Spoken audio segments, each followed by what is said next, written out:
Plus de 1300 personnes ont été tuées en 4 jours en Syrie. Des femmes, des enfants. On peut voir leur visage ici, sur ces affiches, pour leur rendre hommage. Leur point commun, ils font tous partie de la même communauté religieuse, celle du dictateur Bachar el-Assad, chassé du pouvoir il y a 3 mois. Mais pourquoi de tels massacres? Que se passe-t-il en Syrie? Je te raconte.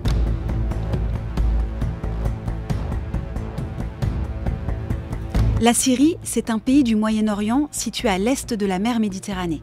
Il est entouré par la Turquie, l'Irak, la Jordanie, le Liban et Israël. Il y a 24 millions d'habitants qui vivent surtout à l'ouest, car le reste, c'est le désert. La majorité des Syriens est très pauvre, le pays est en ruine, détruit par 13 ans de guerre. On va y revenir dans un instant, mais il faut d'abord que tu saches que la Syrie a longtemps été dirigée par la famille Assad. D'abord le père, Hafez el-Assad, de 1971 à sa mort en 2000, puis le fils, Bachar el-Assad, de 2000 à 2024. En tout, ils sont restés 53 ans au pouvoir. Un pouvoir sans pitié pour ses opposants, parce qu'ils sont jetés en prison et torturés. Et cette dictature, elle a conduit à la guerre en 2011. Cette année-là, la population syrienne se rebelle et manifeste contre le président syrien. L'armée ne va pas hésiter à tirer sur les manifestants. Des groupes d'hommes vont alors prendre les armes et se battre contre les soldats de Bachar el-Assad. Dans le même temps, un groupe terroriste très violent, connu sous le nom de Daesh ou groupe État islamique, profite de l'instabilité du pays et des combats pour essayer de conquérir des territoires et imposer sa vision radicale de l'islam. Des Français rejoignent ces terroristes pour combattre à leur côté en Syrie et commettent en parallèle des attentats en France. Je parle notamment des attaques du 13 novembre 2015 à Paris et Saint-Denis. Voilà pourquoi certains pays, dont la France et les États-Unis, vont prendre part à cette guerre. Au total, en 13 ans de guerre, plus de 500 000 personnes ont perdu la vie, plus de 100 000 personnes sont portées disparues et on compte des millions de réfugiés obligés de quitter leur maison et même parfois leur pays. Alors si je résume, la Syrie est aujourd'hui un pays en ruine à cause de la guerre de ces 13 dernières années. Guerre entre d'un côté l'armée syrienne du dictateur Bachar el-Assad et de l'autre des troupes rebelles. Elle a fait plus de 500 000 morts.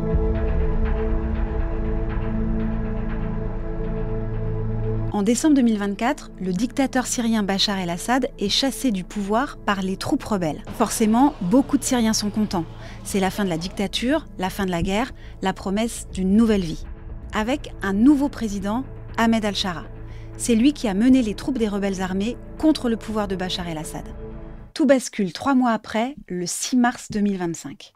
Les hommes du nouveau pouvoir syrien sont pris pour cible par des partisans de l'ancien président Bachar el-Assad. Ces partisans sont issus de la minorité religieuse alaouite, comme Bachar el-Assad. Les alaouites sont musulmans, mais en Syrie, 12% seulement de la population est alaouite. La majorité est sunnite, une autre branche de l'islam.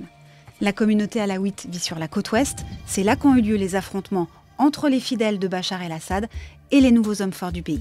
En représailles, ces hommes du nouveau pouvoir en place, des sunnites, s'en sont pris à la communauté alaouite. Sur les réseaux, on voit ces combattants, islamistes radicaux, revendiquer leurs crimes. On les a massacrés. On les voit aussi frapper des hommes de confession alaouite et les humilier. Ici, ils les traitent de cochons. Cette Syrienne installée en France a perdu l'un de ses cousins. Il a été exécuté, elle raconte. Et donc ils sont rentrés dans la maison, ils voulaient le prendre. Sa fille, elle a intervenu, ils lui ont interdit de parler ou il l'a tué. Ils l'ont pris dans la place, ils ont tiré là-dessus. Et quand ils sont partis, les villageois, ils ont découvert son corps avec les autres des autres villageois. Depuis les massacres, les alaouites se cachent, comme cette enseignante qu'une équipe de journalistes de France Télévisions a contactée. Moi, je me cache de village en village. Ils ne sont pas loin actuellement. Je suis en danger. S'ils nous trouvent, ils vont nous tirer dessus. Quand ils sont arrivés le premier jour, on a entendu dans les haut-parleurs de la mosquée les appels à la guerre sainte contre les alaouites. D'autres fuient carrément le pays et traversent la frontière avec le Liban. Après les massacres, le nouveau président syrien al-Shara a annoncé une enquête pour retrouver et condamner les coupables. Nous demanderons des comptes fermement et sans indulgence à quiconque a été impliqué dans l'effusion de sang de civils ou la violence contre notre peuple qui outrepasse l'autorité de l'État. En résumé, après 13 ans de guerre, le dictateur Bachar el-Assad a été renversé en décembre 2024 par des rebelles islamistes radicaux. Mais des fidèles de Bachar el-Assad ont attaqué les nouveaux hommes forts du pays.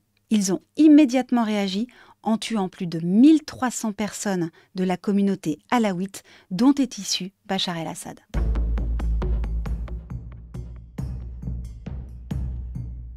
En 3 mois, les Syriens sont passés de la joie, au moment de la chute du dictateur Bachar el-Assad, aux inquiétudes et aux doutes sur le nouveau pouvoir syrien. A-t-il la capacité de garantir la sécurité de toute la population? La sécurité et les libertés individuelles aussi, je pense à celle des femmes. Ne va-t-il pas plonger le pays dans un islam radical? Il faut que tu saches que le nouveau président syrien, Ahmed al-Shara, est un ancien combattant d'un groupe terroriste islamiste. Avant la chute de Bachar el-Assad, on voyait très peu de femmes porter un voile intégral. C'était une image rare. Aujourd'hui, dans les rues d'Alep par exemple, on en voit beaucoup plus. Est-ce que cela nous dérange? Oui, au début, ça nous a dérangé beaucoup. Maintenant, ça va. En vérité, ce qui nous inquiète, c'est que ça devienne obligatoire. Moi, j'ai choisi de ne pas mettre de voile et personne ne me forcera. D'autres signaux inquiètent, comme ces affiches à l'entrée de l'université de Homs. Des femmes en voile intégral pour inciter les étudiantes à le porter et à cesser de mettre du parfum. C'est le genre de pression que l'on subit ponctuellement. Quelqu'un t'approche et te dit « Tu es musulmane, tu devrais porter le voile, c'est un devoir dans ta religion. » J'ai peur de ça.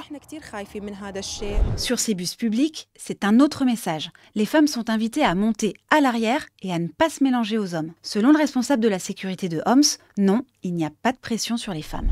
Notre président est sincère quand il dit qu'il y a de la place pour les libertés individuelles. Moi, je peux dire que je suis d'accord avec ces affiches. Mais les femmes sont libres de leur choix.